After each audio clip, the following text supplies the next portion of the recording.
మహిమ కలుగును గాక. హల్లెలూయా, హల్లెలూయా. ముందుగా దేవాది దేవునికి కోట్లాదిగా కృతజ్ఞత స్తుతులు స్తోత్రాలు వందనాలు చెల్లించుకొచ్చున్నాను. ఇక్కడున్న దైవజనులకు, కూడి చేరవచ్చిన సంఘబిడ్డలైన మీ అందరికీ కూడా పేరు పేరున ప్రత్యేకమైన వందనాలు. ఈరోజు పరిశుద్ధాత్మ దేవుడు మనల్ని ప్రేమించి మనతో మాట్లాడాలని ఆశపడుతున్న సంగతులను అపోస్తలుడైన పేతురు రాసిన రెండవ పేతురు పత్రిక మొదటి అధ్యాయము మొదటి వచనంలో నుంచి చూద్దామా?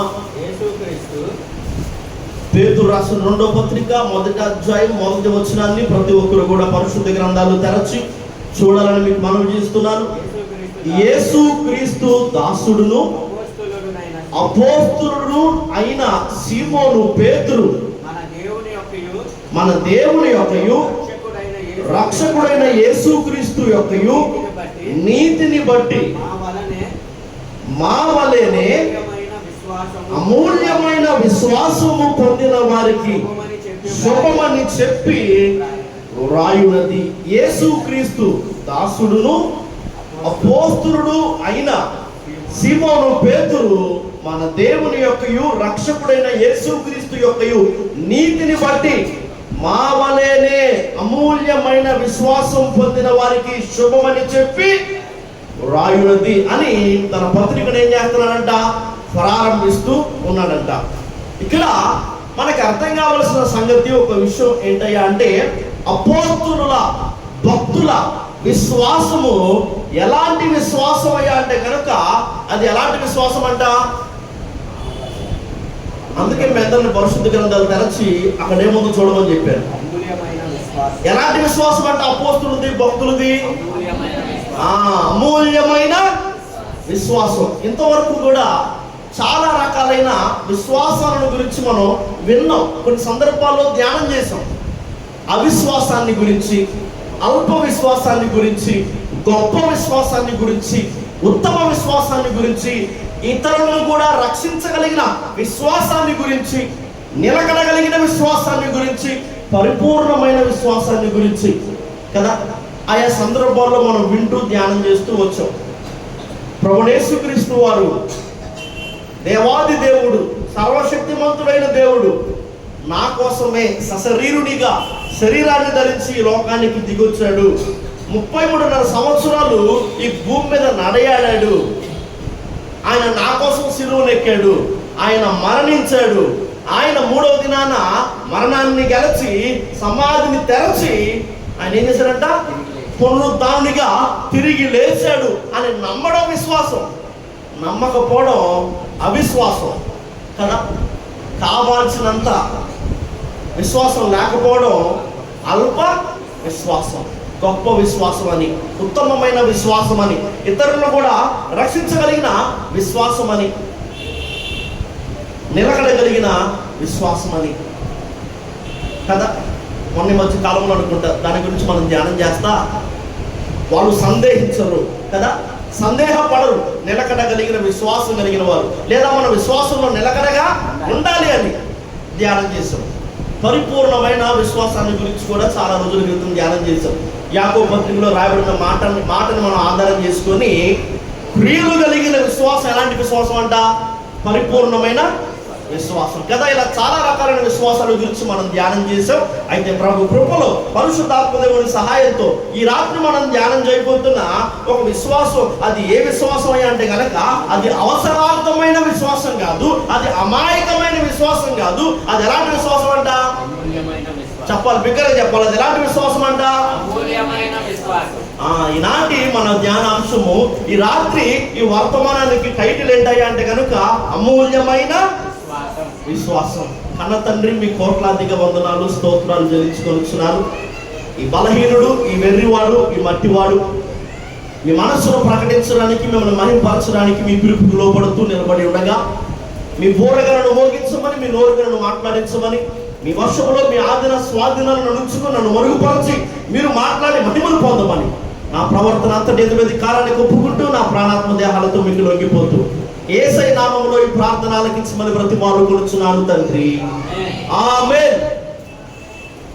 అమూల్యమైన విశ్వాసం, విలువైన విశ్వాసం అని దాని అర్థం. అసలు దాని విలువ ఏంటంట? అది ఎలాంటి లేదా దేనికంటే అమూల్యమైనదంట? ఒకసారి మనం ఈ మాటలు కూడా చూసే ప్రయత్నం చేద్దాం. అది ఎంత అమూల్యమైనది అంటే, అదే భక్తుడు రాసిన మొదటి పత్రిక 1వ అధ్యాయము 7వ వచనంలోని మాటలు మనకి ఇలా కనబడుతున్నాయి. నశించిపోవు సువర్ణము అగ్ని పరీక్ష వలన శుద్ధపరచబడుచున్నది కదా, దానికంటే అమూల్యమైన చెప్పాలి ఏంటంట? దానికంటే అమూల్యమైన విశ్వాసాల గురించి మనం ధ్యానం చేస్తున్నాము. చాలా రకాలైన విశ్వాసాల గురించి చాలా ఆయా సందర్భాల్లో మనం ధ్యానిస్తూ వచ్చాం. ఈ రాత్రి అసలు అమూల్యమైన విశ్వాసం అంటే ఏంటి అని తెలుసుకునే ప్రయత్నంలో కొన్ని మాటలు చూస్తుంటే, అసలు ఈ అమూల్యమైన విశ్వాసం ఏంటి అని తెలుసుకునే ప్రయత్నంగా మరొక అంశం మనకు కనబడుతుంది. ఇది ఎలాంటి విశ్వాసం అయ్యా అంటే కనుక, ఇది అలాంటి విశ్వాసం కాదు. ఇది దేనికంటే విలువైన అమూల్యమైన విశ్వాసం అంటే కనుక, ఇది దేనికంటే అమూల్యమైన విశ్వాసం అంట? సువర్ణము కంటే కూడా, బంగారం కంటే కూడా. సాధారణంగా ఈ లోకంలో ప్రస్తుత దినాల్లో అన్నిటికంటే ఎక్కువ విలువ కలిగినదిగా బంగారాన్ని ఎంచుతూ ఉన్నారు కదా. ఎప్పటికప్పుడు ఏ రోజుకి ఆ రోజు బంగారం విలువ ఏమవుతుందంట? బంగారపు ధరలు ఏమవుతున్నాయంట? పెరిగిపోతున్నాయి. ఆకాశాన్ని అంటేట్టుగా అవి రైమని పెరుగుతూ పోతున్నాయి. బంగారంలో ఇన్వెస్ట్ చేయడమే లేదా బంగారాన్ని కొనిపెట్టుకోవడమే ఈ రోజుల్లో మనం చేయాల్సిన ఒక మంచి పని అని చాలా మంది ఏం చేస్తున్నారంట? ఆయా పక్కన వాళ్ళకి లేదా వాళ్ళకి తెలిసిన వాళ్ళకి, వాళ్ళు మేలుకోలే వాళ్ళకి ఏం చేస్తున్నారు? సలహాలు ఇస్తూ సూచనలు ఇస్తూ ఉన్నారంట. బంగారాన్ని కొనడం, బంగారాన్ని కలిగి ఉండడం, బంగారాన్ని ధరించడం ఒక గొప్ప విశేషంగా, ఒక గొప్ప భాగ్యంగా చాలా మంది ఈ రోజుల్లో అనుకుంటూ ఎంచుతూ ఉన్నారు. అవునా కదా? బంగారాన్ని ఆభరణాలుగా ధరించుకోవడం మాత్రమే కాదు, బంగారపు ప్లేట్లు, బంగారపు పళ్ళు, బంగారపు కలజోళ్ళు, బంగారపు వాచీలు, ఇంకా రకరకాలు బంగారపు ఆ బాత్రూమ్ కమోడ్లు. వాళ్ళ ఇష్టం. ఇక వాళ్ళు ఏం కావాలనుకుంటే బంగారపు సింహాసనాలు. ఇలా ఈ విలువ కలిగిందిగా ఈ లోకంలో మనుషులు విలువైనదిగా ఎంచుతున్న ఈ సువర్ణంతో ఆయా వస్తువులు చేయించుకోవడం, ధరించుకోవడం, కొనడం, కలిగి ఉండడం ఒక గొప్ప భాగ్యంగా ఎంచుతున్నారు కదా చాలా మంది రోజుల్లో. అయితే ఈ భూమి మీద మనుషులు విలువైనదిగా ఎంచుతున్న ఆ సువర్ణం కన్నా, ఆ బంగారం కన్నా ఈ విశ్వాసం ఎలాంటిదంట? చెప్పాలి, విశ్వాసం ఎలాంటిదంట? అమూల్యమైనది. ఆ సువర్ణం కంటే కూడా అమూల్యమైనదంట ఈ విశ్వాసం. మరి నీ విశ్వాసం అలాంటిదేనా అన్నదే ప్రశ్న కదా. చాలా రకాలైన విశ్వాసాల గురించి మనం మాట్లాడుకుంటూ వచ్చాం. ఆ విశ్వాసాల్లో ఈ అమూల్యమైన విశ్వాసాన్ని కూడా మనం ఏం చేయాలి? చేర్చాలి. అల్ప విశ్వాసం, అవిశ్వాసం, గొప్ప విశ్వాసం, ఉత్తమ విశ్వాసం, ఇతరులను రక్షించే విశ్వాసం, నిలకడ కలిగిన విశ్వాసం, పరిపూర్ణమైన విశ్వాసం, అదే రీతిగా అమూల్యమైన విశ్వాసం.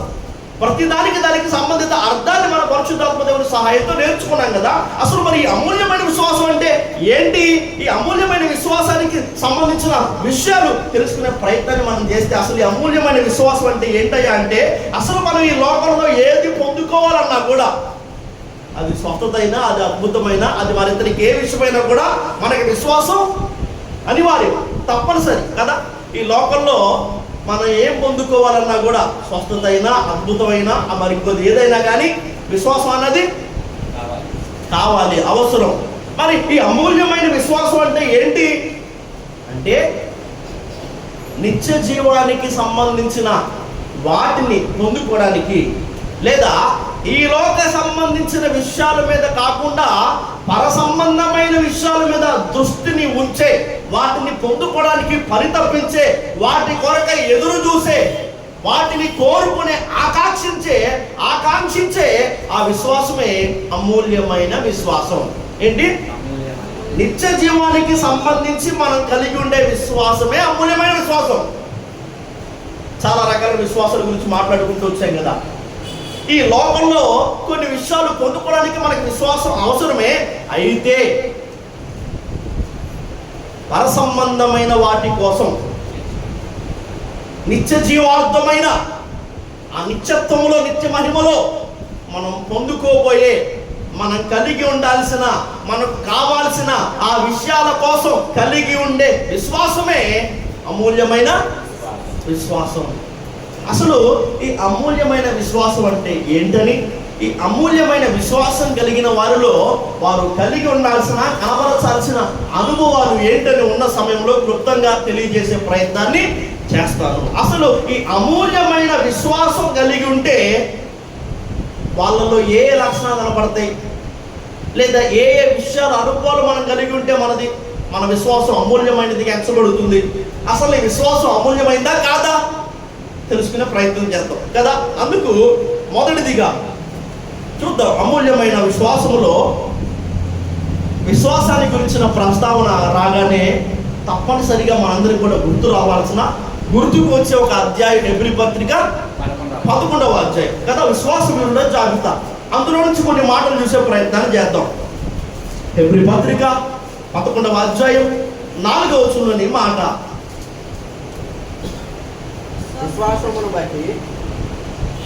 విశ్వాసమును బట్టి హేబేలు కయ్యూను కంటే శ్రేష్టమైన బలి దేవునికి అమూల్యమైన విశ్వాసం అంటే ఏంటయ్యా అంటే కనుక మనం ఏమని విన్నాం? నిత్య జీవానికి సంబంధించిన ఆ విశ్వాసం ఏదైతే ఉందో దానికి సంబంధిత ఆ విశ్వాసాన్ని కలిగి ఉండడమే అన్నిటికంటే అమూల్యమైన విశ్వాసం అని చూసాం కదా. అలా అమూల్యమైన విశ్వాసం నాది అవునా కాదా అని తెలుసుకోవడానికి అసలు ఏ విషయాలు మనలో ఉండాలి, ఆ పలానా విశ్వాస వ్యక్తి కనబరచాలని తెలుసుకునే ప్రయత్నంగా 11వ అధ్యాయం 4వ వచనాన్ని చూస్తే, విశ్వాసాన్ని బట్టి హేబేలు కయ్యూను కంటే శ్రేష్టమైన బలి ఏం చేశాడంట? అర్పించాడంట, ఇచ్చేశాడంట, వదులుకున్నాడంట. అది అమూల్యమైన విశ్వాసంలో మొట్టమొదటిదిగా ఉండాల్సిన ఒక విషయం ఏంటయ్యా అంటే కనుక బెస్ట్ సాక్రిఫైస్ ఉండాలి అమూల్యమైన విశ్వాసంలో. అంటే గొప్ప సమర్పణ ఉండాలి అమూల్యమైన విశ్వాసంలో. నీ విశ్వాసం అమూల్యమైందా కాదా అన్న ప్రశ్న ఈ వర్తమానము ద్వారా ఈ రాత్రి పరిశుద్ధాత్మ దేవుడు నిన్ను నన్ను సంధిస్తూ ఉండగా, నా విశ్వాసం నిజంగా అమూల్యమైందా కాదా అని పరీక్షించుకోవాల్సిన నువ్వు నేను ఆలోచించాల్సిన మొట్టమొదటి విషయం ఏంటయ్యా అంటే కనుక మనము దేవుని కోసం గొప్ప వాటిని అర్పించే వారిగా ఉన్నామా లేదా? విశ్వాసాన్ని బట్టి హేబేలు కయ్యూను కంటే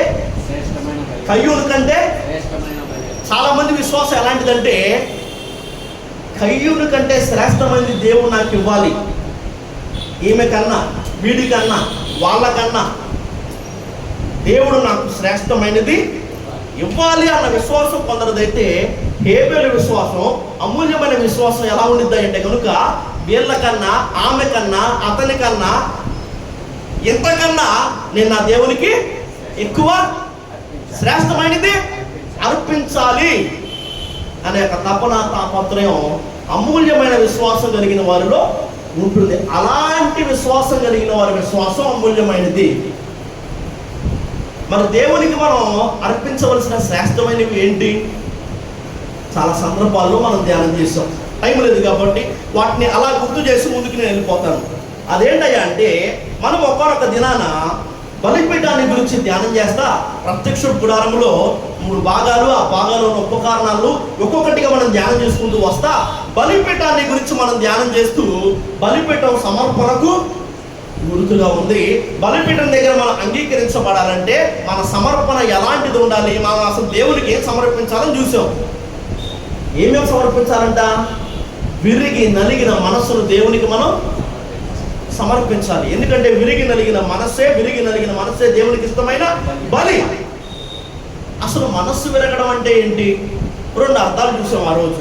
మొదటిది దీన మనస్సు, అది కఠినమైన క్రొవ్విన మాట వినని మనసు కాదు, అది లోబడే సున్నితంగా ఒక మాటకే లోబడిపోయే మనస్సు, విరిగి నలిగిన మనస్సు అంటే. అవునా కదా? మరి మన మనస్సు అలాంటి మనసేనా చెప్పండి? నాది విరిగి నలిగిన మనస్సే అని మీకు మీరు చెప్పుకోగలుగుతారా? చేతులు ఎక్కమంటే ఖచ్చితంగా చాలామంది ఎత్తరు కాబట్టి. అర్థమవుతుందా? నీది అమూల్యమైన విశ్వాసం అవునా కాదా అన్న ప్రశ్నకు సమాధానం నువ్వు ఎక్కడి నుంచి ఎత్తడం ప్రారంభించు. కయ్యూను కంటే శ్రేష్టమైన దాన్ని దేవునికి అర్పించాలంటే హేబేలు విశ్వాసం, అది దేవుని దృష్టికి అమూల్యమైన విశ్వాసంగా ఎంచబడింది. వీళ్ళ కన్నా కూడా, ఈమె కన్నా కూడా, వాళ్ళ కన్నా కూడా, వాడి కన్నా కూడా, అతని కన్నా కూడా శ్రేష్టమైనది నా దేవునికి నేను ఇవ్వాలి అన్నదే అమూల్యమైన విశ్వాసం. పొందాలన్నది కాదు, ఇవ్వాలి అన్నదే. మరి దేవునికి నువ్వు ఏమగలవు అంటే విరిగి నలిగిన మనస్సు ఉందా నీకు? ఆ మనస్సు అంటే ఈజీగా మాట వినే లోబడే మనస్సు. ఈ లోక సంబంధించిన విషయాల మీద, అధికారం మీద, అందం మీద, డబ్బు మీద, శరీరం మీద, మరితర తదితర విషయాల మీద మనస్సు విరిగిపోయింది చూసావా? అది విరిగి నలిగిన మనస్సు అంటే. అర్థమవుతుందా? టైం లేదు కదా, ఇక్కడ నేను త్వరగా చెప్పుకుంటూ వెళ్ళే ప్రయత్నం చేస్తున్నాను అంతే. తర్వాత మనం చూస్తే మనం దేవునికి ఏమర్పించగలమయ్యా అంటే మనం దేవునికి సజీవ యాగముగా మన శరీరాలను సజీవ యాగంగా. యాగం యజ్ఞం అంటే ఏంటి? నరకడం, కాల్చబడ్డం. అవునా కదా? నరకబడ్డం, కాల్చబడ్డం. నీ కళ్ళు, నీ నోరు, నీ చేతులు, నీ కాళ్ళు, నీ హృదయం, నీ యావత్ శరీరం కాల్చబడిందా? నరకబడిందా? అర్థమవుతుందా? నువ్వు సజీవ యాగంగా నీ దేవునికి నిన్ను సమర్పించుకోగలుగుతున్నావా? నీ ప్రాణాత్మ దేహములను పొందడం కంటే ఇవ్వడం, అనుభవించడం కంటే వదులుకోవడం గొప్ప విశ్వాసం. అలాంటి విశ్వాసమే అమూల్యమైన విశ్వాసమే హేబేలుది కదా. విరిగి నలిగిన మనస్సును సజీవ యాగముగా మన దేహమును, స్తుతి యాగమును, ఇలా మనం చాలా సంగతులు, చాలా విషయాలు మనం నేర్చుకుంటూ మనం ప్రేమించిన వాటిని దేవుడి కోసం మనం సమర్పించాలని, లోక భోగాలను దేవుడి కోసం మనం సమర్పించాలని, జీవనాధారాన్ని దేవుడి కోసం సమర్పించాలని, పురాణమును సైతము దేవునికి మనం సమర్పించవలసిన వారిగా ఉన్నామని, ఈ అర్పణలు దేవునికి అంగీకారయోగ్యమైనవి, దేవుని దృష్టికి అవి ఇరిపోయినవి అని విన్నాం. మళ్ళీ వాటిని ఎందుకు జ్ఞాపకం చేస్తున్నానంటే కనుక నీ విశ్వాసం అమూల్యమైందా కాదా అంటే, సహోదరుల కంటే కూడా శ్రేష్టమైనవి నా దేవుని కోసం నేను ఇవ్వాలి అన్న ఆ విశ్వాసమేనండి ఇది. లేదా సహోదరుల కంటే ఎక్కువైన వాటిని, శ్రేష్టమైన వాటిని మాత్రం నేను పొందుకోవాలని విశ్వాసం వరకే ఇది ఆగిపోయిందా? పొందుకోవడం వరకే ఆగిపోయి ఉంటే కనుక అది అమూల్యమైంది కాదు. ఇవ్వడం వరకు, వదులుకోవడం వరకు, సమర్పించడం వరకు వచ్చిన రోజే ఆ నీ విశ్వాసం ఎలాంటి విశ్వాసం అవుతుందంట? అమూల్యమైన విశ్వాసంగా ఎంచబడుతుంది. రెండో సంగతి, రెండో విషయం, అదే 11వ అధ్యాయము 13వ వచనం.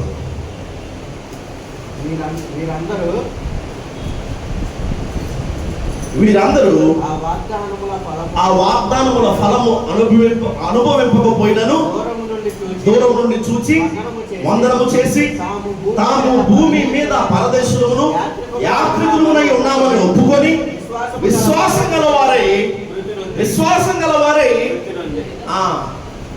మొదటిదేమో బెస్ట్ సాక్రిఫైస్, గొప్ప సమర్పణను చూసాం.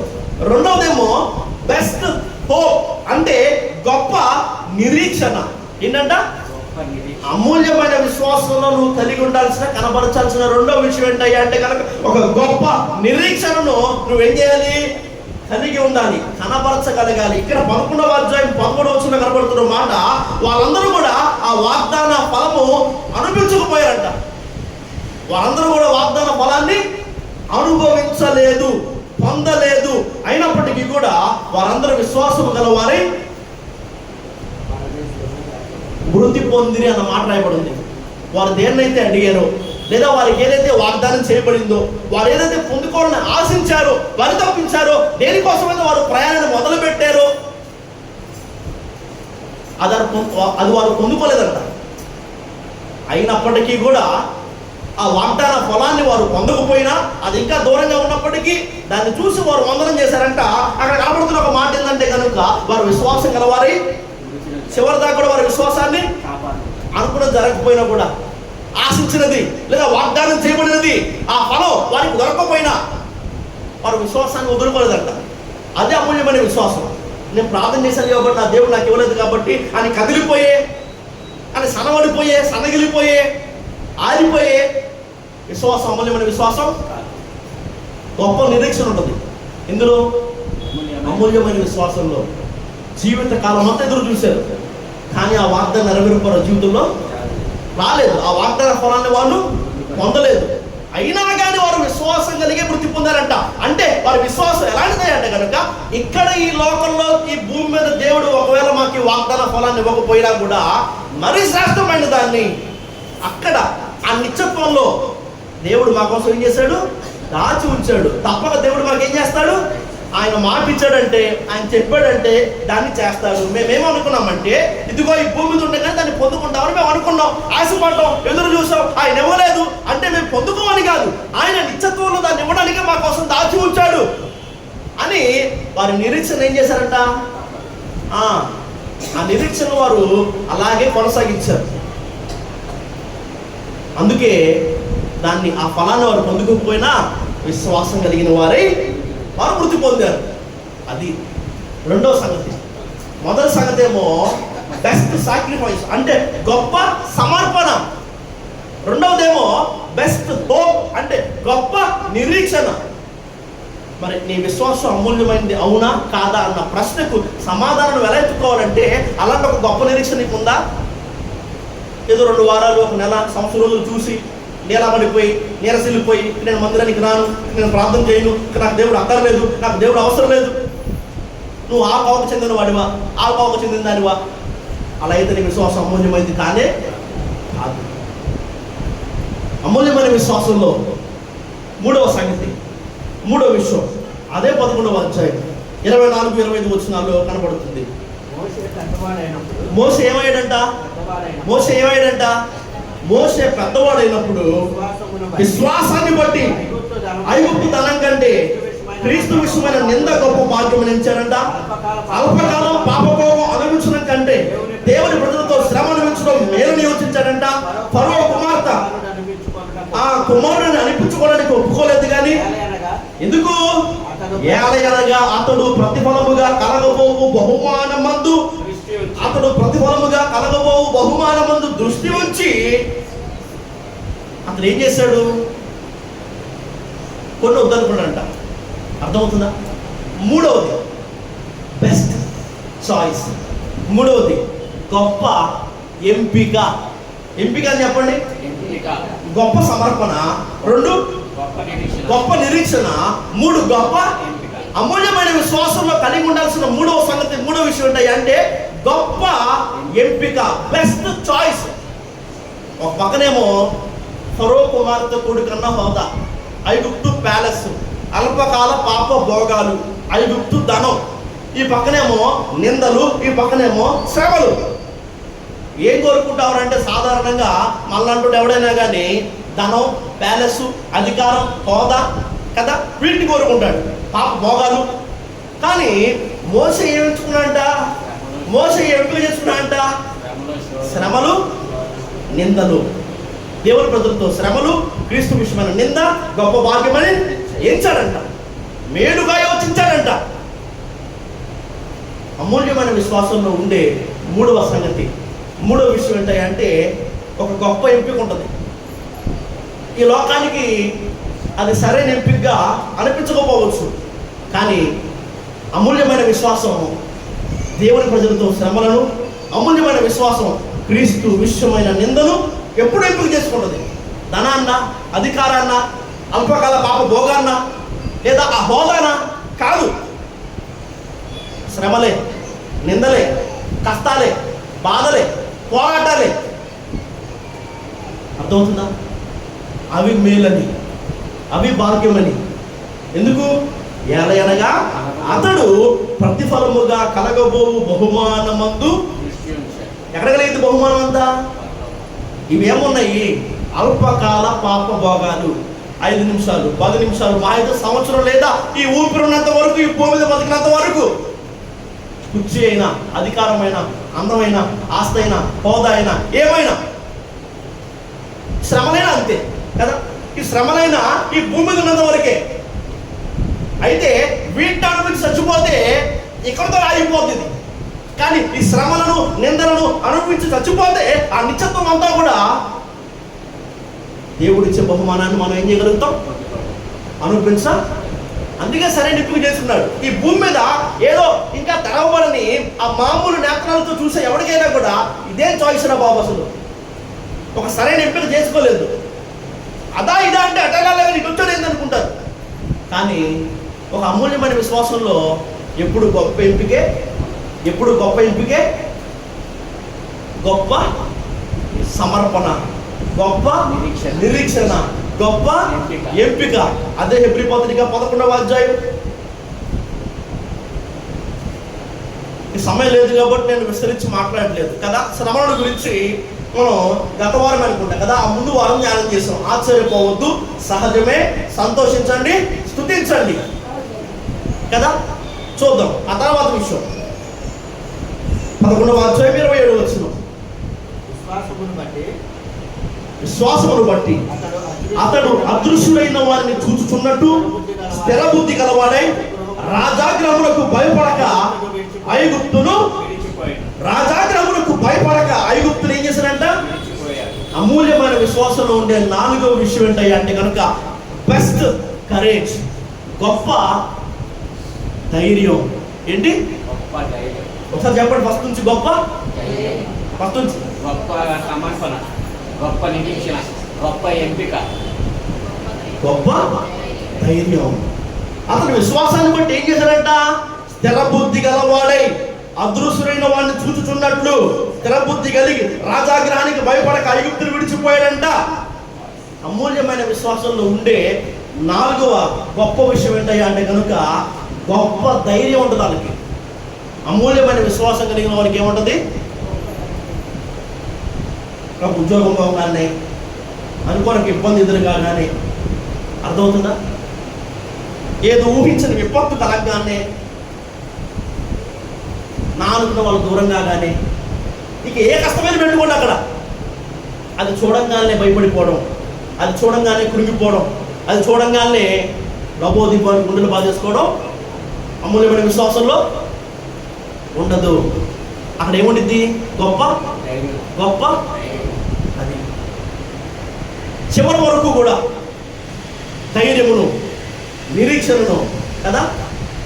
మనం జ్ఞానం చేసిన వర్తమానం ఏంటి?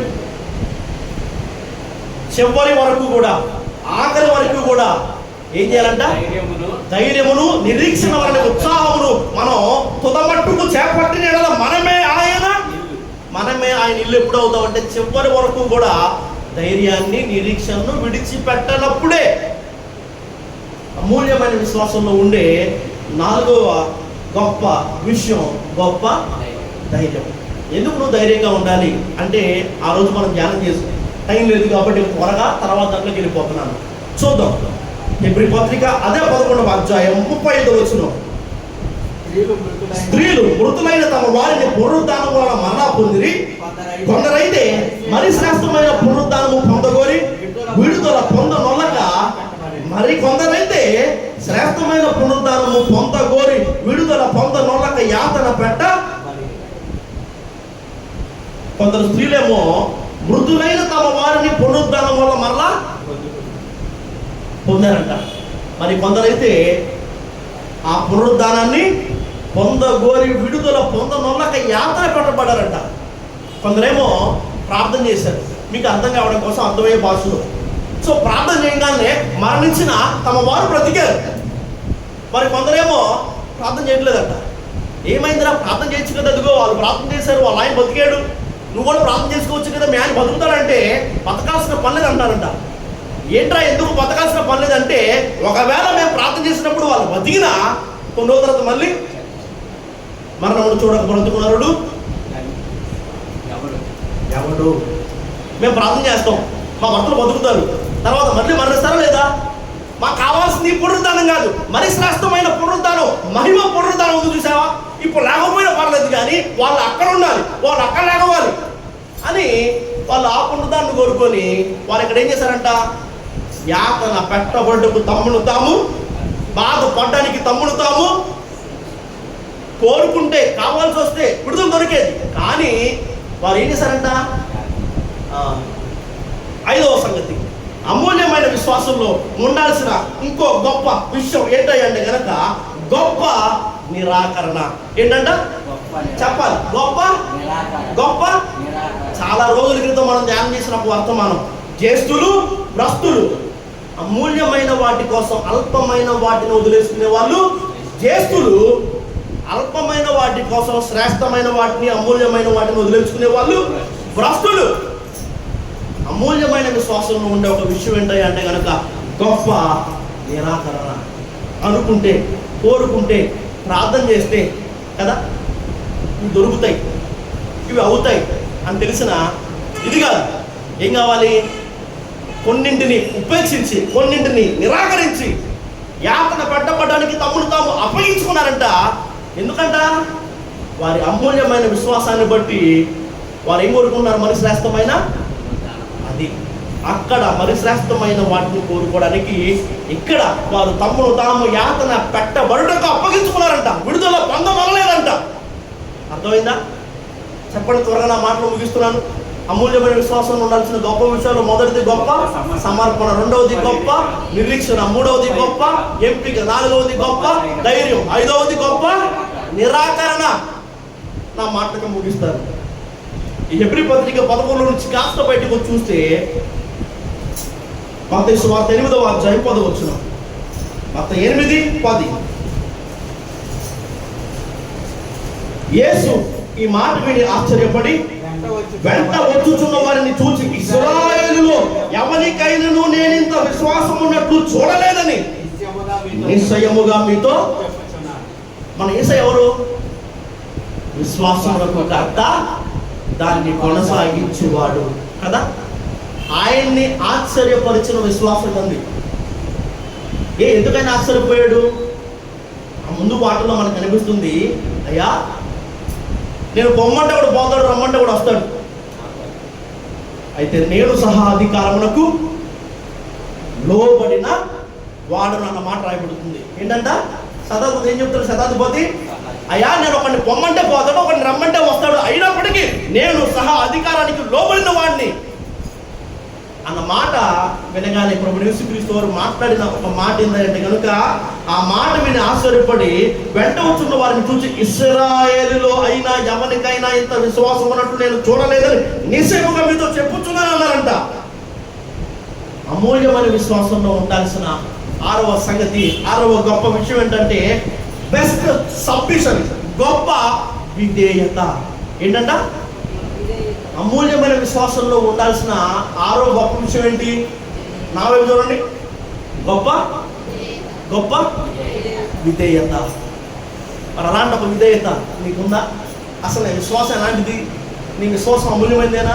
నీ విశ్వాసం అమూల్యమైందే కనుక ఇంతవరకు చెప్పబడిన ఈ 6 విషయాలు, గొప్ప సమర్పణ, గొప్ప నిరీక్షణ, గొప్ప ఎంపిక, గొప్ప ధైర్యం, గొప్ప నిరాకరణ, గొప్ప విధేయత ఖచ్చితంగా నీలో ఉంటాయి. లేవనుకో, వాటిని సంపాదించడం కోసం, వాటిని అలవరుచుకోవడం కోసం, వాటిని ఎలాగైనా కలిగి ఉండడం కోసం, కనబరచడం కోసం నేటి నుంచైనా ఈ రాత్రి నుంచైనా నువ్వు తాపత్రయపడితే నీ విశ్వాసం ఎక్కడికి వచ్చేది? క్రీస్తు వల్ల ఉండుటకు, క్రీస్తు పోలికలోనికి మార్చబడుటకు, క్రీస్తు స్వరూపం కలవారం ఒకటకు మనమైన అడుగుజాలను వెంబడించాలి, మనమైన మనసు కలిగి జీవించాలి. మనం అన్ని విషయాల్లో ఏ విషయాల్లో చాలా సందర్భాల్లో ధ్యానం చేసాం. విశ్వాసంలో కూడా మనం ఏం చేయాలి? ఎదగాలి. మీ పరలోకపు తండ్రి పరిపూర్ణుడు కనుక మీరు కూడా పరిపూర్ణులై ఉండాలి. ధ్యానం చేశాం కదా. విశ్వాస విషయంలో కూడా నువ్వు ఎక్కడ దాకా చేరాలంటే అమూల్యమైన విశ్వాసం అనే స్థితి వరకు, స్థాయి వరకు, లోతు వరకు నువ్వే రావాలంట, రావాలి. దేవుడి మాటలు దీవించును గాక. ఆమేన్.